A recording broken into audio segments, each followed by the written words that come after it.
Hi guys, this is Yusuf's channel, and today, we're diving into one of the most legendary World Cup stories of all time. How Italy won the 1982 World Cup. This is the first part of the story, and trust me, it's an epic journey. If you want part 2 uploaded, let's get this video to 8 likes, so sit back and enjoy the ride. In 1982, no one could have predicted that Italy would end up lifting the World Cup trophy. Their tournament began slowly, almost disastrously, as they drew all 3 of their group stage matches. Italy were placed in Group 1, facing Poland, Peru, and Cameroon. And honestly, they looked anything but champions. The Italian team struggled to find their footing. 3 straight draws, 0-0 against Poland, 1-1 against Peru, and 1-1 against Cameroon, left the fans back home disappointed. The Italian press was brutal, and fans were beginning to lose hope.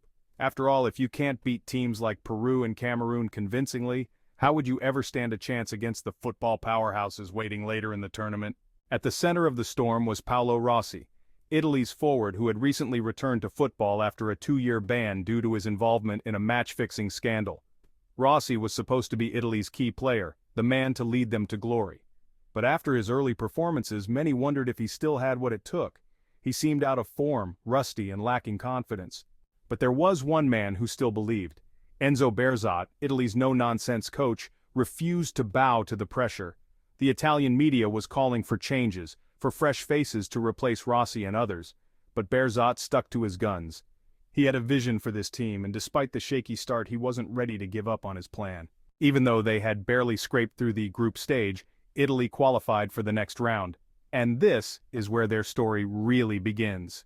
The team was placed in a second-round group with none other than Argentina, the reigning World Cup champions, and Brazil, the overwhelming favorites to win the whole tournament. Most people thought Italy had no chance. The first match in this daunting group was against Argentina, a team led by the one and only Diego Maradona. The Argentinians were fast, skillful, and confident, but Italy's defense was about to give them a reality check. Claudio Gentile, Italy's tough and ruthless defender, had one mission: stop Maradona at all costs. And he did exactly that. Gentile was physical, aggressive, and relentless. Every time Maradona got the ball, Gentile was there to disrupt his flow. It wasn't pretty, but it was effective. Italy managed to grind out a 2-1 victory over Argentina, with goals from Marco Tardelli and Antonio Cabrini. The team showed grit, organization, and a willingness to do whatever it took to win. But the real test was yet to come. Next, Italy would face Brazil, the team everyone had been talking about. Brazil were the favorites, playing what many considered to be the most beautiful football the world had ever seen. Their squad featured the likes of Zico, Socrates, and Falcao, players known for their flair, creativity, and attacking prowess. But Italy wasn't intimidated.